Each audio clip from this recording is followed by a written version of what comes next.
doing? Good. How are you? Thanks for joining us. My pleasure. We'll let everyone get in, and we see. Great. So far, this hop-in platform has worked out pretty well. That's good to hear. We're going to be using it again later this year.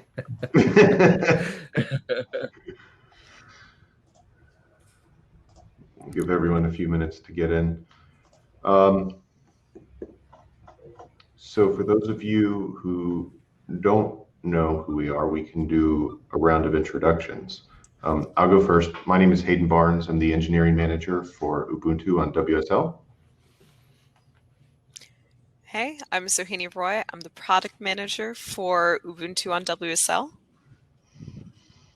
Hi, I'm Patrick Wu, who is the developer of the Ubuntu on WSL. Hello, I'm Martin Wimpress. I'm engineering director for Ubuntu Desktop and WSL.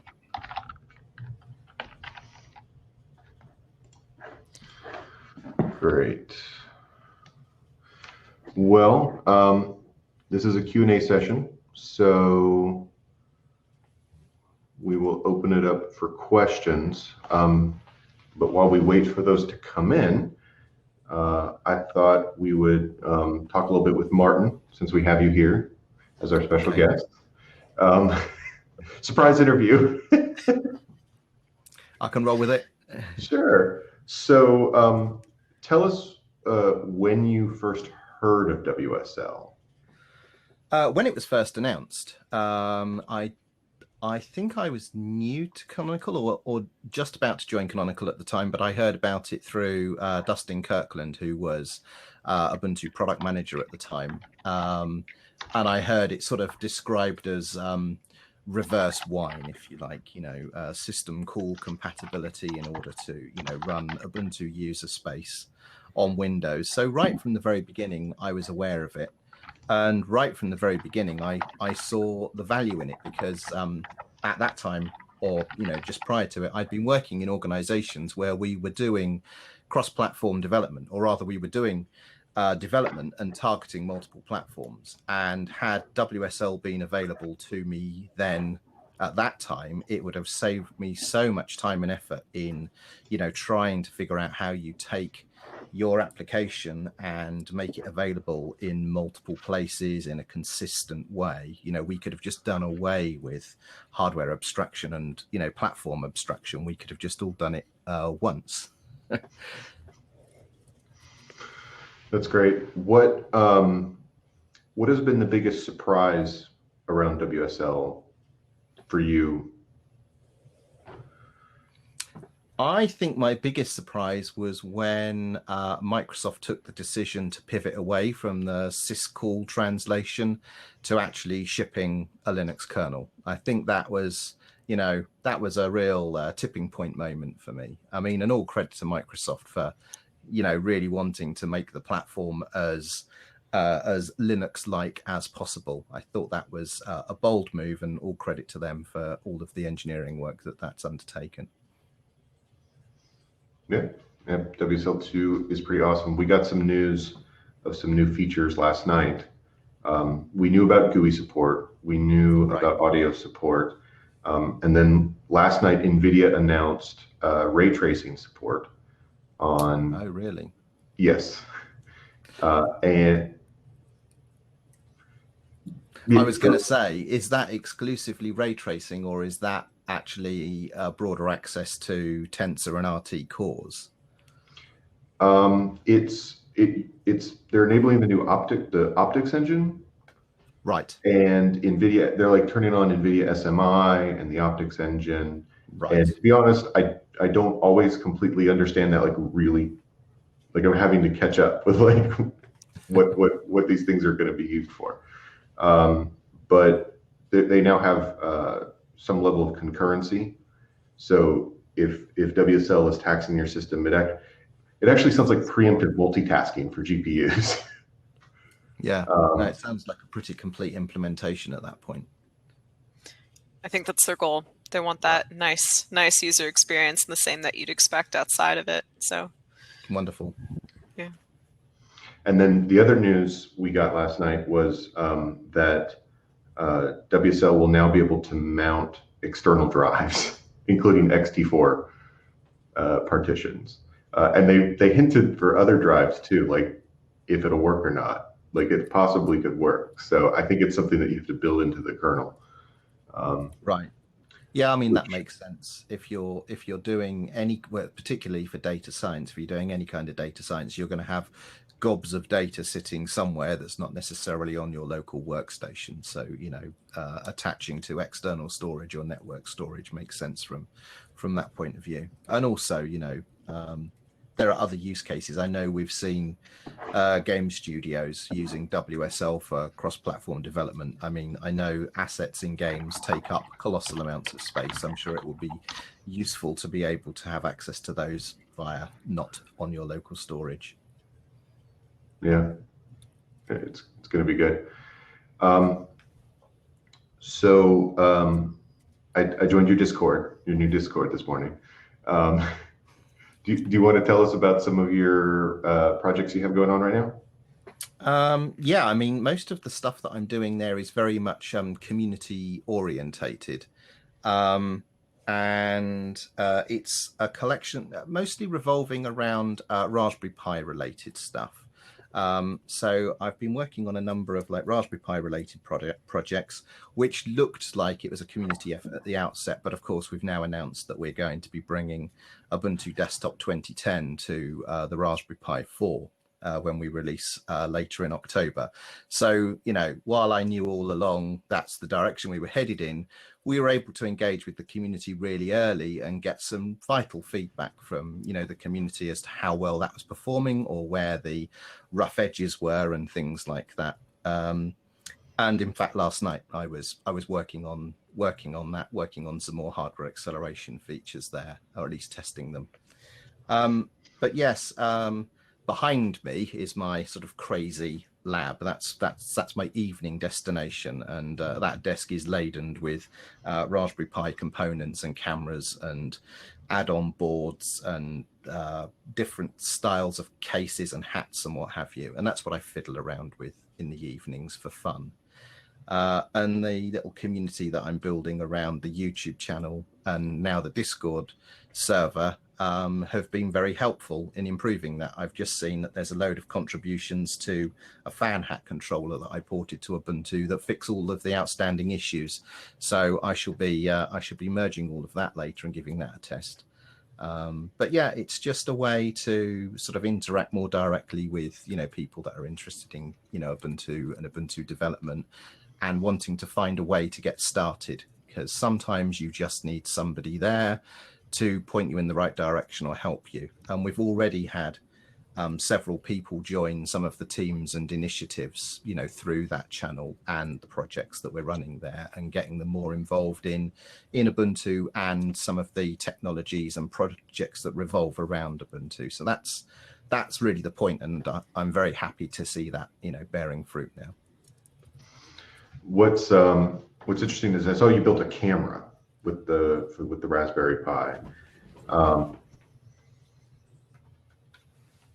It's right here, in fact. Yeah. One of them. Yeah. So this is a little camera case that has the camera sensor built in, the old style camera. And this one is the Raspberry Pi 4 version. So yes, that's one of them. I've built two, and I'm building another one as well at the moment. Great. What's interesting is as I see other boards get popular and posted different places, they're more and more having the Raspberry Pi connector on. It's almost becoming a standard for that size of device. Yeah. Yeah, they've done fantastically well to develop an ecosystem. Yeah. So we have a question. Can we get Rolling Rhino in the store? And how Snap Store, I guess that is right. Maybe it's Nuno, so I think it might be Microsoft Store. Microsoft. Oh, I see. Oh, okay. So our plans are, we Ubuntu generally only releases the LTSs to the Microsoft Store, and then we make the other images available for importing directly. We have some new features coming, a new out-of-box experience and some new features coming for the Store app that we are actually going to roll out and test with an Ubuntu for Windows Insiders app in the next few weeks. That will have the new out-of-box experience. We're going to test it, we're going to debug it, and then eventually backport it to 2004. That's something Patrick has been working on quite a bit, and we're really excited about. So not quite rolling Rhino, but the first step towards interim releases for sure. And I suppose for the benefit of everyone else, we should just explain that Rolling Rhino is one of those little community projects that I kicked off, and it's a means to simply track the current Devel series of Ubuntu. So if you're, an Ubuntu developer and you want to track whatever is in development and roll with all that sort of, fire hose of updates, Rolling Rhino just enables that, and it is a simple way to track that. We got another question. How is WSL used at Ubuntu? It's used pretty extensively in the WSL team, but there's folks over. I know someone over in Kernel who uses WSL, and a lot of people just have Windows devices in addition to their main Ubuntu devices, and they put WSL on it. We also use it for training a lot for people who are less than comfortable with Linux or want to try it out for the first time. We're happy to do that. Our field engineering team is really good at kind of introducing them to Linux through WSL, which has been kind of cool. So Martin, where do you hope to see WSL go, like Ubuntu in particular on WSL? For me, I would like to see us be able to offer an entirely sort of feature compatible Ubuntu experience on WSL, the same that we can on, general commodity servers and the public clouds that we support, and the certified devices that Ubuntu runs on, so that, all of the things that you've just described, like GPU access and GPU pass through, and eventually, Snap and Systemd support. I think, it would be nice when Ubuntu is just Ubuntu on WSL and there aren't any additional caveats or concerns about, it's on WSL, so I just need to account for this, this, and this. It would be nice when it's just Ubuntu, just like it is everywhere else. That would be the biggest goal for me, I think. We've got a fun question from Mikhail. Hopefully I'm saying that right. Maybe a controversial question, but will there ever be an MSL, Mac OS subsystem for Linux? What do you think? Are you asking me that question? Crikey, okay. I don't know. I mean, I suppose what macOS has in its favor is that it's based on BSD, and through Brew, you can get a, feature-rich Unix environment.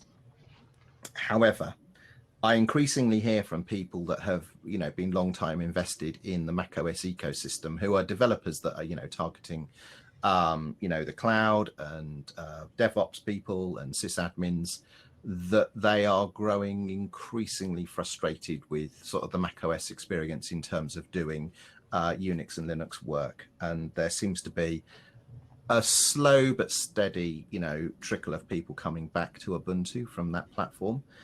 Whether or not that's significant enough for Apple to want to, make any significant investments there, I don't know.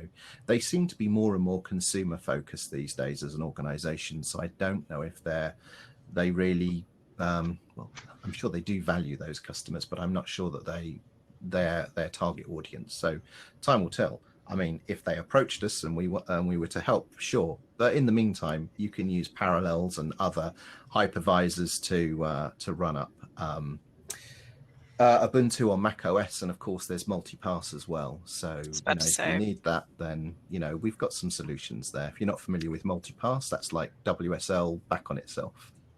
Don't worry, we're going to see a demo of that later today with Kubernetes. It's going to be Excellent. awesome. Yeah, so like also like there is something called Darling. Like it's like a macOS translation layer on Linux, but like it's still work in progress. Mm-hmm. So I think like Michelle, I should check it out possibly. The link in the chat.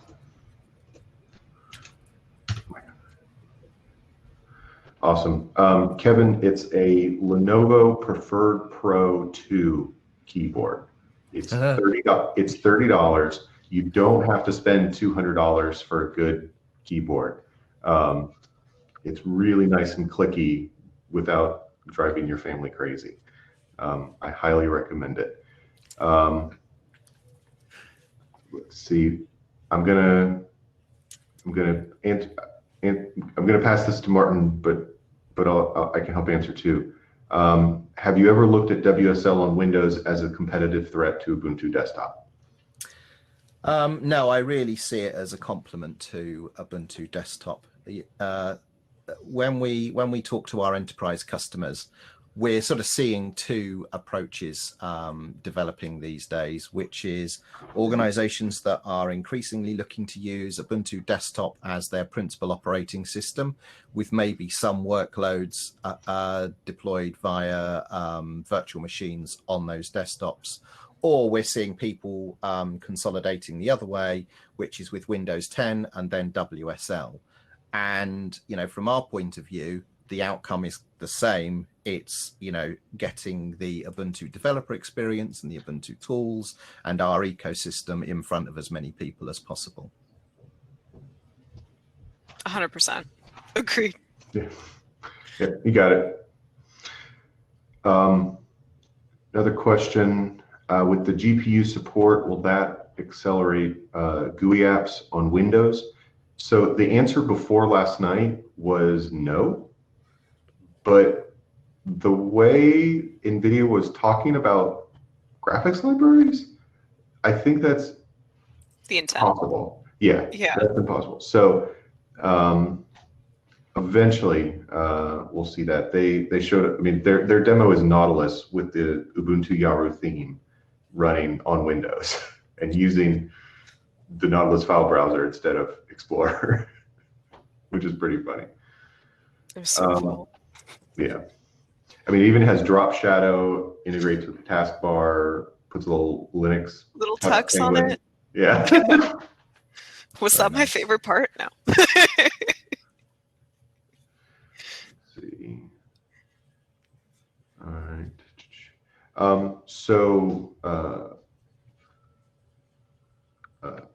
Patrick, with the new out-of-box experience that I think we've just kind of outed for the first time here, you've been doing a lot with that. Can you maybe tell us a little bit about kind of how that was built, like what that was built with and why? So mostly it's built on top of the Ubiquiti, the server Ubiquiti, the server installer of the Ubuntu, and we try to like match the style of the server installer so that people can move between devices easily, and they can set up easily because it will have a very familiar experience to new user to WSL if they like coming from a pure like server environment, like when they try to set up their server, their desktop, and their possibly WSL together, they will share a very familiar experience.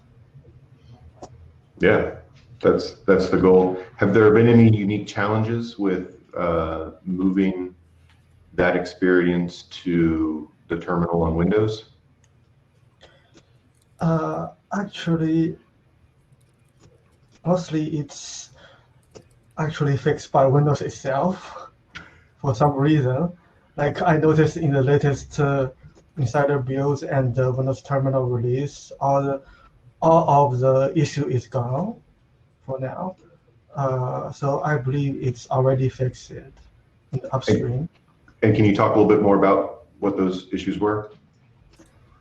Yeah, mostly the issue is Windows host. The Windows host cannot handle some special shift characters such that it will mess up the display.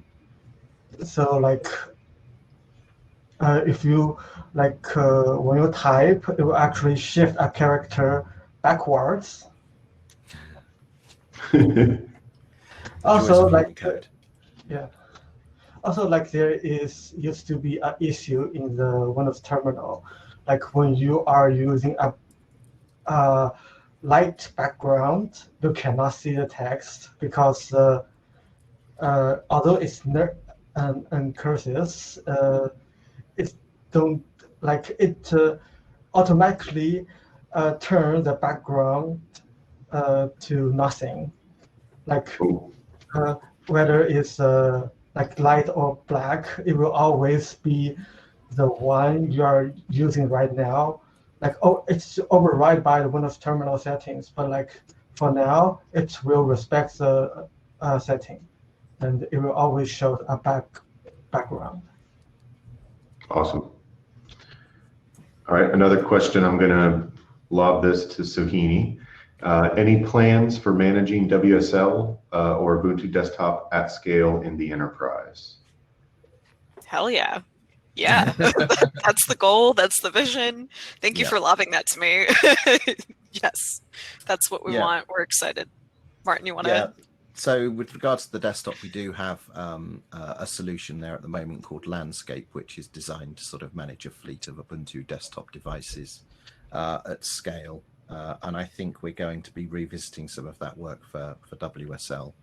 I suppose this segues a little bit with the WSL discussion, but if you haven't seen the news, Ubuntu 2010, Ubuntu Desktop 2010, in the installer, there will now be an option to enroll yourself into an Active Directory domain and then authenticate with Active Directory when you log into your Ubuntu workstation. So that's a piece of work in that general direction in order to satisfy our enterprise customers. And they want it. Oh, yeah. Yeah. Let's see. When can we expect WSL2 networking from WSL to Windows via localhost? There's partial, when WSL2 launched, that feature that was in WSL1 just wasn't present, and there's partial support for it now. One of the things the WSL team talked about last night was that they're working extensively on networking. We know that that's been an area where WSL2 has been a challenge for some users. It's basically because on WSL1, your network stack was shared with your Windows device. I mean, there was no difference. Localhost was, you use the reverse tunneling as a workaround. Yeah, that's what we have to do for now. And then, but on WSL2, you basically have an entire subnet NAT inside, which makes everything more complicated. But it's getting better, which is good. So I know we don't have you for the full hour, Martin, and we've got about 5 minutes left. Is there anything else you want to plug? Anything you want to mention?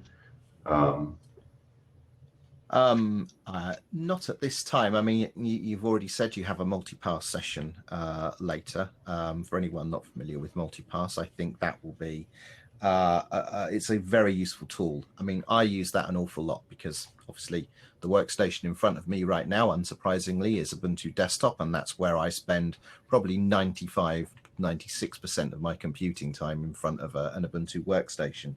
But I do need to get to other operating systems, and by operating systems, I'm talking about lots of other Linux distributions, and this is because of the work we do with Snapcraft.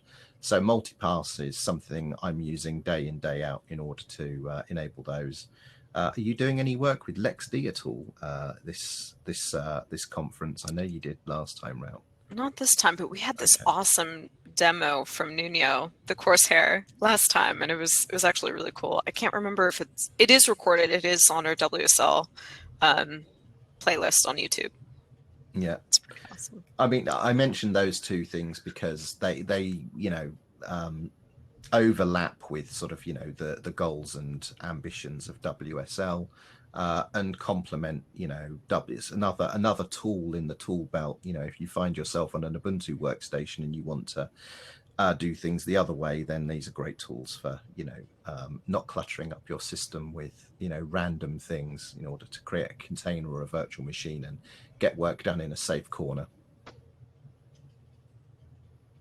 But no, other than that, I think we've pitched the fact that Raspberry Pi is coming to Ubuntu desktop and the Active Directory authentication in 2010. We'll see what we can do to get that backported to 2004 in a subsequent point release of the LTS. Yeah, and Ubuntu WSL Insiders with 2010, which we will put out there and need help testing and are looking for feedback in the next few weeks. So where can they find you, Martin, going forward? Well, I suppose Twitter is a great place to get in touch with me. I'm M_Wimpress on Twitter. It's a great place to have conversations. I really like it when people ask me questions in a public place so that then other people get to benefit from the conversation and the answers that are exchanged. Increasingly, I get sent lots of, one-off emails and DMs and PMs and what have you. And I'm a little reluctant to engage in those conversations because nobody values from that, and my time is limited. So public questions and conversations on Twitter, definitely. And if you've got ideas for collaborations with Ubuntu and you want to discuss that and it's not appropriate to do so in a public forum, then contact me on LinkedIn and we can have a conversation there to figure out, who you need to get hooked up with at Canonical in order to collaborate with us. Great. We really appreciate your time today, Martin. Thanks for dropping by. Delighted to be here. Thank you very much. And I wish you success for the remainder of the micro conference. Thank you, Martin. Good to see you, Martin. Thank you all very much. I'll speak to you soon. Bye-bye. All right, well, we'll keep going. I saw a question from Zavi I can answer.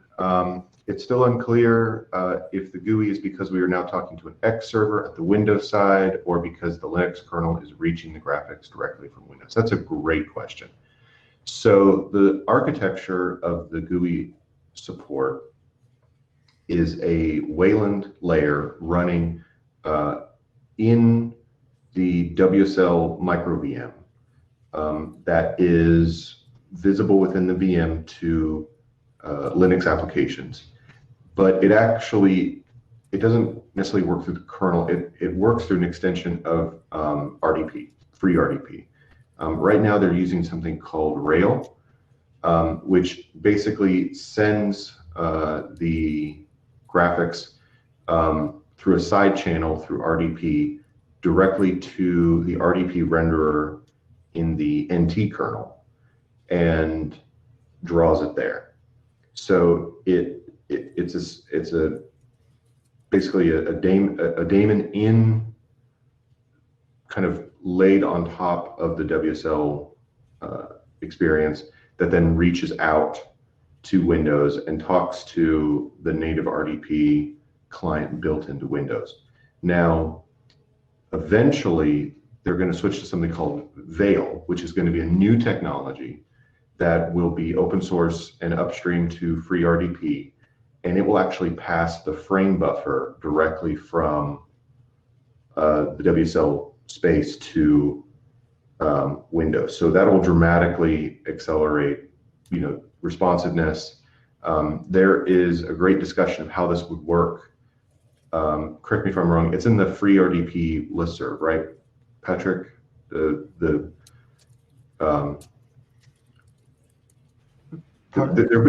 have been a series of. I think you pointed out at least at one time that the discussion of the GUI app support. There's some discussion on the Linux kernel mailing list, but then there was also one on the free RDP list with a little bit more detail.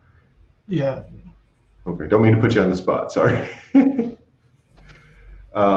What is the benefit of implementing the GUI via Wayland server, via X server?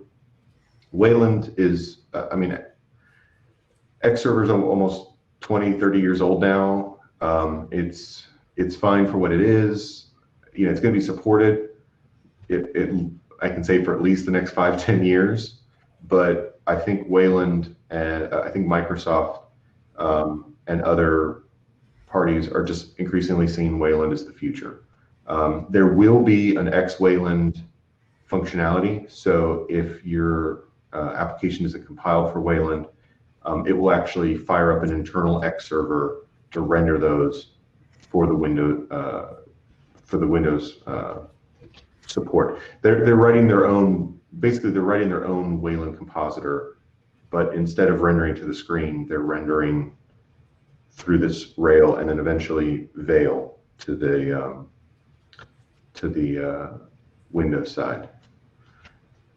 I enabled frame buffer options in my kernel, and it is boosted. Yeah, frame buffers.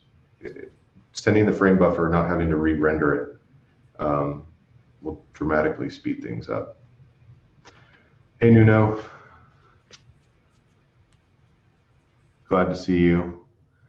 I think I told you offline that we asked your comment. We asked your question last night. We'll get that recording out. The sessions aren't streamed live. We wanted them to be a little bit more intimate, but we will have a recording and we will send you your question. This is going to be a world changer. We agree. We want to get more people into Linux, wherever that is, server, desktop. We're just going to crush Mac OS. That's my goal. What? Yeah. So if we can get you to Ubuntu desktop, great. I actually think the Ubuntu desktop is kind of a natural fit for switchers from Mac OS. It's really clean. But if for hardware support or other reasons you're switching to Windows, we want to loop you in on. We want to loop you into the WSL, get you hooked. Hopefully soon, get you snaps too. We're all waiting. Working on it. I know. Sohini, anything you would like to share? Put you on the spot. Oh, so many things. It's kind of a sense of gratitude because I think there's something really special about this community that is just excited to learn new things and explore.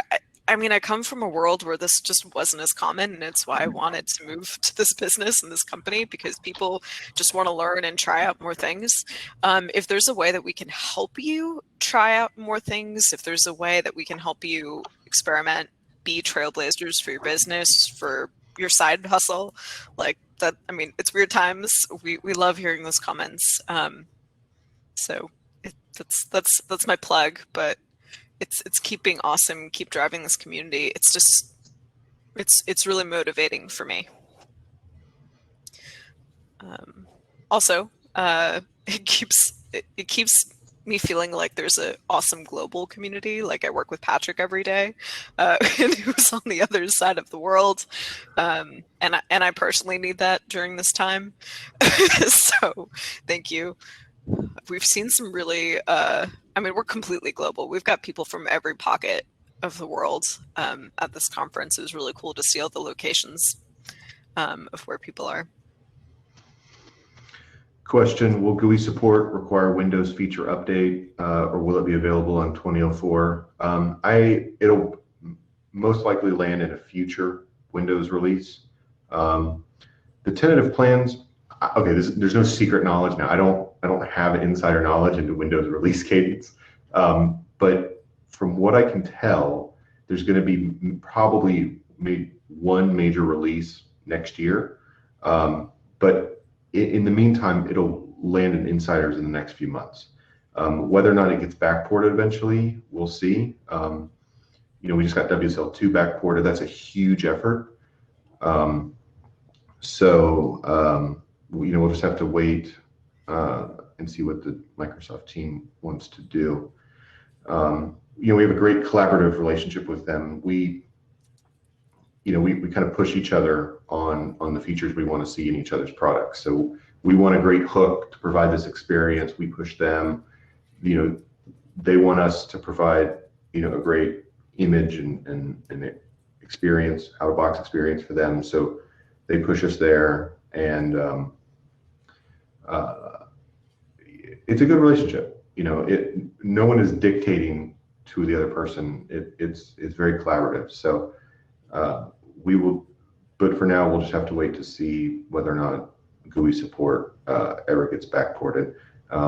But we know you're back there on 1903 and 1909 and 2004, and we have enterprise clients who want GUI support. So we know that. Another networking question. They're working on networking, I promise. Let's see. Will there be performance improvements on Windows mounts in WSL2? It's orders of magnitude slower than WSL1. Incrementally, probably. Crossing that Windows WSL barrier is always going to introduce a bottleneck. So I think they have performance improvements planned. But my advice has always been to put those files on the WSL side, access them from Windows when you need to with / WSL/Ubuntu followed by the folder. So you can actually now stash those in Linux and then get to them from Explorer on Windows. And that's just you can make a shortcut. It's just a much better performance experience. If you have to do anything super file intensive with lots of little files, Git clones, really deep Git clones are terrible at this. Building Docker containers on Mount C, terrible. It's just going to be slow because it's hundreds of little files and little file transactions, and that's going to slow things down. So definitely do those on the WSL side and then move them off as you need to. Let's see. So Patrick, anything? I asked Sohini anything she wanted to add. Anything you'd like to add? I know you've got some news recently. You've started school. Sorry, I'm a bit. Oh yeah, it's fine. It's late your time, so I was the same way last night. Same way now. Yeah, same way now. Just after 5 hours of sleep. So Patrick, you started grad school. Yeah, I just complete this week's class. Yeah. So that's exciting. We're really happy for you. Yeah, keep learning and then helping making WSL better because we need that. Let's see. What 3 things would you guys from the Ubuntu side like to see implemented on the Windows side? So GUI app support was a big one. Improving the networking features and System D. I used to be one of those anti-System D people, so this is really weird for me. But I've come around and actually kind of like System D now. And I would really like it in WSL, and we've had some conversations about that. So we'll see where that goes. Wait, Hayden, what led to that transition? From being being a protester to a joiner. Actually, there's a lot of you're the same way, yeah. yeah, I really hate systemd before, but like I found the configurations like file is a lot easier for Yeah. systemd. Yeah, if you remember Windows.ini config files, they're the same.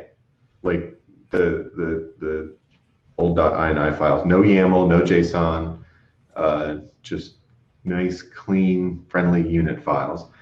The transition was actually creating systemd unit file. Like I had to, like I had a VM, and I'm like, okay, I have to automate the update of Ghost, which I use to power my blog. And I have a blog post on how to do it. And I'm like, okay, I'm gonna have to write a script, like you have to do. And it was like, no, it's like a 5-line config file. And I'm like, Okay. okay. All right. It works. I have a very similar experience. Yeah. But like instead of setting up blocks, I try to set up ZNC. Yeah. Oh yeah. Let's see. Will there any way to access the raw device? We don't know yet, Dominique. We just we learned about that feature recently. We're just getting the details ourselves. So we will find out. I'm assuming if there's some sort of mounting. Well, I'm not going to assume anything. I don't know yet. We don't know. We will find out. Let's see. And then David, examples of use cases for WSL on Windows Server. I totally get WSL for the end user, but then would someone run WSL on a server versus running Ubuntu server directly? WSL is in Windows Server, and it's possible to install a Linux service. It's a little hacky. The use cases on server are evolving. So you can use things like Hyper-V, or you can even use like the Hyper-V server, which is Windows Server that's designed explicitly for Hyper-V. So there may be things like legacy, like maybe a company is all Microsoft, and they're dabbling in this, and they're just not ready to install Ubuntu server, and they want to just give a Linux server, application server a try. That would be the kind of thing that they could potentially try in WSL. Maybe they've played with, their IT staff have played with it on WSL, and now they just want to push it to their Windows server. So we'll see.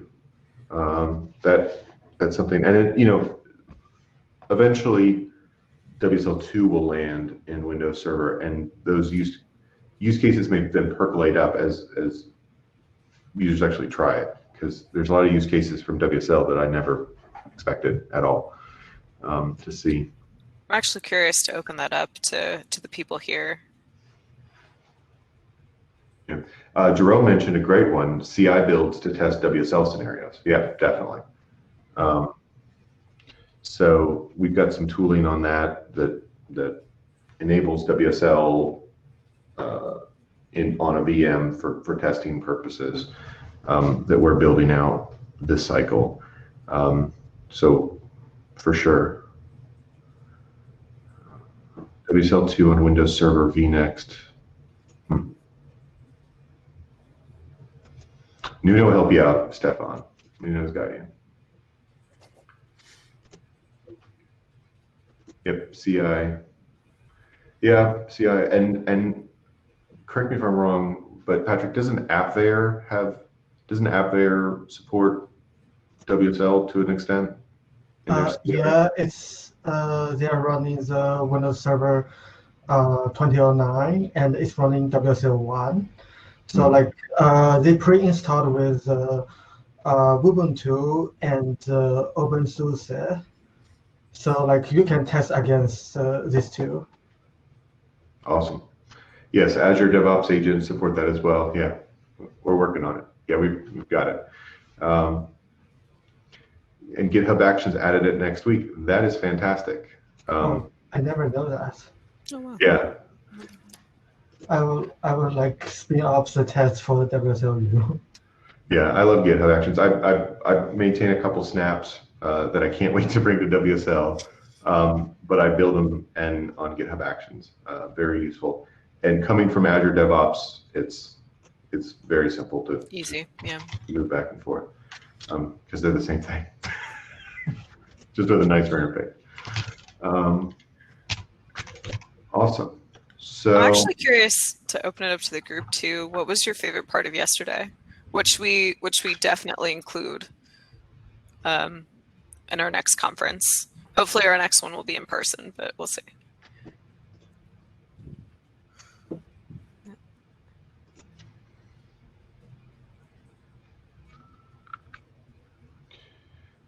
so write those questions, and then Zabby, real quick. Yeah, you know you were sleeping. So Zabby, what I would recommend doing is using the WSL.exe --export feature. Export your working WSL1 image to a file. Enable WSL2. You can have them running side by side, and then use the import feature to then import that image. There's a version. There's a setting when you import --version 2. And you can then import that image as WSL2 and then fire it up and try it and make sure your workflow works in WSL2 just as well as WSL1. So you can run those side by side. I have WSL1 and WSL2 distros installed here side by side. Yeah, that's no problem. In fact, it's really, and then if it works and conversion works well, exactly, Jerome. So you WSL.exe -- set version, the name of the distro, 1 or 2, and it'll flip back and forth pretty quickly. The bigger one caveat there is if you've got like 10, 15 gig, like if you install a full GNOME desktop, and tons and tons of libraries and things like that, it can take a minute. On a base install, it takes under 30 seconds. But if you've got one of those mega installs, it can take a half hour. So just something to keep in mind if you're running like on HDDs and have a massive install, it can take a minute. But most of the time, it's under a minute or 2. So has anyone tried the one-to-one networking feature? I was probably going to go over there later. And I enjoyed the WSL presentation. Cool. Yeah, we want to talk about that. I mean, that's definitely a bigger theme now than the first WSLConf, because our community now, they're working in these companies, they're doing these projects, and now they're getting their CTOs and their decision makers involved, and it's trickle up, right? So we have a community, we have devs, and now they are convincing their bosses to get WSL. So that has definitely been a theme. Do you want to talk any more to that, Sahini?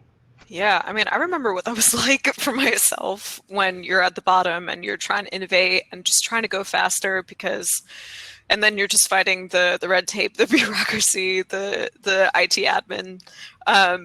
And so we wanted to share that experience, let people know they're not alone, and kind of provide a bit of a toolkit to say that, look, we can have the best of both worlds. It doesn't have to be super expensive. We can have this open source Linux, readily available on Microsoft certified features already exist. They're already part of my workstation. Just making sure that Linux part is well supported. So if there are any hiccups, if you need something out of the box to be a little bit cleaner, there's a lot of things we can do to build that custom image as kind of a workaround. So while we're waiting for Microsoft to kind of get a lot of the things that we really want out the door, we can build that for you so that you can access all those things now and go to market even faster. And so we just we've seen a lot of traction with that over the past couple of months since, especially since March, our last WSLConf. And we can't thank you guys enough. That's kind of our way of saying thank you for being innovators, for being trailblazers, for going out and trying new things and being like, look, this works for us. This could work for our business. That's tough. So yeah, that's my piece. Of course, if you have any questions about that, or if you have a bit of a harder time with that conversation, David in the community, he's kind of a pro at that. He's super well versed in WSL, and he'll be in the Expo booth session later today. So definitely check it out, register your interest. I think you could also win a free t-shirt, I think, by saying register interest. We can't send them to everybody because that's hard with the number of people we have at the conference, but I think we're sending out and mailing out a lot of t-shirts with the 2004 and maybe the 2010 t-shirt, I think, when that comes down. So yeah. Who doesn't want swag, right? I know. We used to get the t-shirts at company conferences, sprints where we get together, but we'll have to get a new way. Yes, t-shirts, swag, Swag. good stuff. Would be a conference without it. I know. Yep. David wants a shirt too. So we got about 10 minutes till the main stage opens. Till the main stage goes live. So it'll probably open a few minutes after that. We'll get an introduction. I was going to say, should we do some networking? Should we all just pop over there and? Yeah, let's go do some networking and see who we match up with, and then the main stage will go live in 8 minutes, and then the stream will start a few minutes after that, just to let everyone get in. We'll get an intro from Suhini, and then I think Michael starts us off first thing this morning. Yep. And actually, Carlos has a really great point. We're actually really active in the Telegram channel, which is all year round. It's a growing community where people are asking questions and just keep this going year round until our next conference, hopefully in a few months. Sure. All right, we'll see you over in networking. Thank you, everyone. Try the networking next door on the left. Pointing next door. On the left, a 1-to-1 match. You get 5 minutes to talk. Let's go, and you could randomly match with one of us or another participant. So we'll see you over there. I know, what a great way to ask for features, right? Yeah. Cool. All right, thank you, everyone. Bye, everyone. Bye. Thanks, Patrick. Thanks, Haney. Bye.